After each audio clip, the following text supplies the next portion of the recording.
Well, tonight was especially important for a number of candidates on the stage during the debate. One of them, Congresswoman Tulsi Gabbard, made it count. She became the top trending candidate on Google. Congresswoman Gabbard joins me now. Thanks so much for being with us. How did you feel it went for you tonight?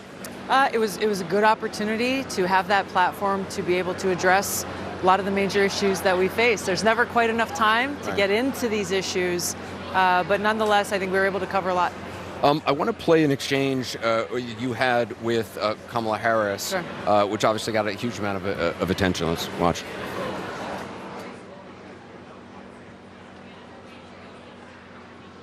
I want to bring the conversation back to the broken criminal justice system that is disproportionately negatively impacting Black and brown people all across this country today. Now, Senator Harris says she's proud of her record as a prosecutor and that she'll be a prosecutor president, but I'm deeply concerned about this record. There are too many examples to cite, but she put over 1,500 people in jail for marijuana violations and then laughed about it when she was asked if she ever smoked marijuana. She blocked evidence. She blocked evidence that would have freed an innocent man from death row until the courts forced her to do so. She kept people in prison beyond their sentences to use them as cheap labor for the state of California. And she fought to keep cash bail system in place that impacts poor people in the worst kind of way. Thank you, Congresswoman. Senator Harris, your response. As the elected Attorney General of California, I did the work of significantly reforming the criminal justice system of a state of 40 million people, which became a national model for the work that needs to be done. And I am proud of that work. And I am proud of making a decision to not just give fancy speeches or be in a legislative body and give speeches on the floor, but actually doing the work of being in the position to use the power that I had to reform a system that is badly in need of reform. How did you feel that went? She never answered the question. She never addressed the issues that I brought up. And these are examples that have been widely reported and documented. I think the people deserve answers, given she said tonight a few times how proud she is of her record. Yet there are too many people in California who have directly suffered, families who've been torn apart, people who have individually been harmed because of the decisions that she made as Attorney General. You clearly, your team had done your research and had facts down. Was your plan always to focus on her, or did you have other plans to focus on other people if the opportunities came up? No, I didn't come into this with that kind of tactical strategy. Obviously, we're aware of the different positions that other candidates have taken, and given the opportunity, discussing this incredibly important issue of criminal justice reform, one where now there is bipartisan support to actually bring about the kind of change that we need to see. People like Kamala Harris need to be held accountable for their record, not for something that she said or did 50 years ago. This is something that she did in her last job before she was elected as a U.S. Senator. In terms of health care, where are you on the spectrum of, We've been hearing a lot about that. Yes, Medicare for all, or improve Obamacare. Yeah. Where are you? Well, first, let me just say our objective has to and must be making sure that no person, no American who is sick in this country should go without care because they can't afford it. That's why I have been and continue to be a supporter for Medicare for all that would guarantee that health care, that quality health care for every single American in this country. I also believe, like every other developed country in the world that has universal health care, that there is a role for private insurance to play for those who want it. Do you think for those who are embracing taking away private insurance from people, ultimately, is that just strategically, politically, a non-starter? I don't know about the politics of it. I just think about it from the perspective of people, of the American people, that if all of a sudden you are taking away their choice, that's not a very American thing, in my opinion. I think our responsibility as leaders is to meet the challenge and address the problems that people are facing, that they are suffering because of big insurance and big pharma's influence over our healthcare system for so long, how they are profiting on the backs of sick people. So let's do our job, try to bring down the cost of healthcare in this country that's exorbitant, make sure people can get the quality care they need, and if they still choose that that's not what they want, they can go get the private insurance. I asked Kamala Harris about that exchange. She certainly seemed, I don't know, I guess surprised that I think she was not expecting that from you. The only thing really she said about you is she said that you were essentially an apologist for Bashar al-Assad, that you would never criticize him as a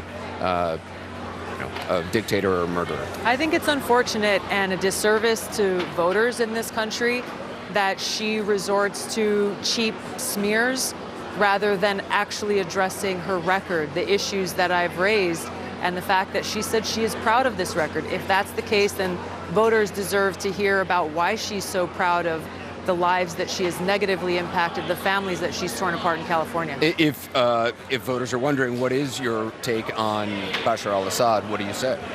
My take is one of a soldier, where I've seen the cost of war firsthand.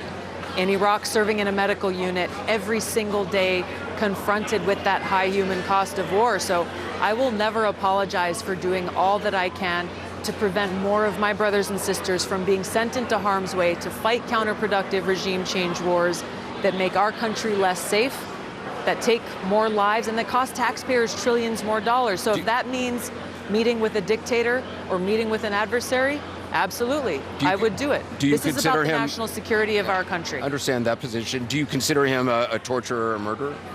That's not what this is about. I don't defend or apologize or have anything to do with what he has done to his own people. But if you're president of the United States, it's fine if you want to meet with somebody, but there's traditionally a role of the president of the United States calling out human rights abuses overseas. Bashar al-Assad is head of a regime which has disappeared many people as his father. Here's the way that I look at it, and the kind of leadership, the example of leadership that I follow is one where Kennedy met with and worked with Khrushchev to forge a deal that would keep the American people safe. Where obviously Reagan met with Gorbachev, Roosevelt met with Stalin, worked with Stalin. Nixon met with Mao. These are the kinds of leaders who think about things at a very practical and real level about how to keep our country and the American people Stalin safe. Murdered 20 million people. That's my point exactly. Right. Yet Roosevelt not only met with him, but he allied with him to bring about an end to that war. But I'm sure Roosevelt would have acknowledged that Stalin murdered millions of people. You don't want to. I don't dispute that. Again, my focus. But you won't say anything about that about Bashar al-Assad. I've been very outspoken about this before. These are things that are being used as detractions away from the central issue, which is we are still waging a regime change war in Syria today. We still have troops in Syria today, troops who are dying. That's my focus. That's why I'm running for president, to bring about this sea change in our foreign policy. I hadn't planned to go down this road, but I understand the not wanting to get involved militarily, and certainly as a veteran, you have more of a right than anybody to talk about that and have an opinion about it. Just on a factual basis, Bashar al-Assad is a murderer and a torturer. Do you not agree with that? I don't dispute that. You don't dispute that. Okay. You said something on the stage that really I found very powerful, and I think people who do not have who have not served overseas, who do not have a loved one currently serving, who have served, understand. The word you used was betrayal. Yeah. Can you just talk to me a little bit about where you see that and how that motivates you? This is something that I've lived, and so many of my brothers and sisters in uniform have suffered the consequences of leaders who have lied to us as an excuse to go and wage a regime change war, to topple a dictator. It was very intentional. Over 4,000 of my brothers and sisters in uniform were killed as a result of that. So this is why I'm so serious and so focused about bringing about the kind of change to our foreign policy that will end these wasteful wars, that work to end this new Cold War and arms race, all of these things making our country less safe, making the American people less safe, taking the lives of more of our service members, what to speak of the cost on the American people. Now, when I speak about betrayal, it's something that is continuing. We've seen it in Iraq and Libya and Syria, the cost and consequence of these continued regime change wars, and how this president, and I mentioned this briefly before I ran out of time, is continuing this betrayal through his direct and indirect support of al-Qaeda in places like Syria. Syria is in the city of Idlib. It is the headquarters for al-Qaeda. Now, Trump is still trying to overthrow the regime of Assad and And he has threatened anyone who goes after al-Qaeda in this city of Idlib, where they are in control of the whole city, then he will use our military to go against whoever attacks him there. This is a betrayal to me, every single service member, every single family who lost a loved one in the attacks on 9/11, every single American. But that does sound like, I mean, a talking point of the Assad regime. I mean, the Assad regime has said this is just about the truth. I mean, Brett McGurk himself, who served under the Obama administration and again under the Trump administration, he was been quoted saying that al-Qaeda is stronger than ever before and their stronghold is in Idlib. So why is Trump then making threats to anyone who threatens to go after them in Idlib that he will use our military to go after them? How do you explain that?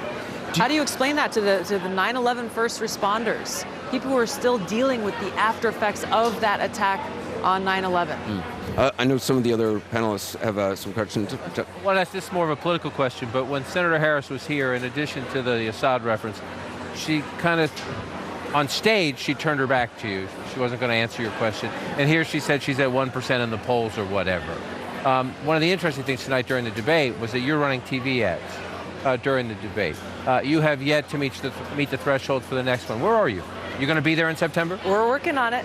We're an underdog campaign. There's no question about that. I appreciate being able to get in front of millions of people across the country to let them know who I am, the experience that I bring to this most important responsibility that the president has as commander-in-chief. How do you see Joe Biden and his record on crime, criminal justice, the crime bill of 1994? You clearly didn't go after him tonight. You chose to go after Kamala Harris. What was that choice about? And do you see him implicated in any way in terms of mass incarceration of black and brown individuals? Yeah, look, that crime bill was terrible. So many people's lives have been ruined because of it. I think Joe Biden has apologized for that and recognized he was wrong to do that. I think the difference here is Senator Kamala Harris has said over and over again how proud she is of her record as Attorney General, which, by the way, was the job she just had a couple of years ago before she became a U.S. Senator. So, look, rather than issuing cheap smears, voters deserve to hear from her about why she is so proud of this record that includes things that have directly harmed poor people, black and brown people in California, people who were kept in prison past their sentences, when their sentences were complete. Why? Because they wanted to continue to use them for cheap slave labor for the state of California. It's crazy. So can I ask you, if you had a choice between Joe Biden and a Kamala Harris, where would you be? My choice is for President Tulsi Gabbard. If the voters choose I understand. That. All right. Let me try. Let me try another. You might have guessed it. Let me try another one on you, which is there are some Democrats who are complaining that the DNC is controlling the process too much. That if say you don't make it in the next debate, that's a death sentence for your campaign, and that the party should not be doing that. Do you feel that you're being treated fairly in all of this? That you can't be in another debate? I don't think the DNC or anyone else should arbitrarily start to pick and choose who they think should be the front runners in the race. That's up to the voters. Is that what they're doing? That's up to the American people. So we're working on continuing to build the support to meet those guidelines that the DNC has set. We're getting very close. We're almost there. So for anybody who's watching at home, Tulsi2020.com, even $1 will help us get across that finish line of 130,000 individual contributions. Congresswoman Gabbard, appreciate your time. Thank you. Thank you so Good to much. see you. Appreciate it.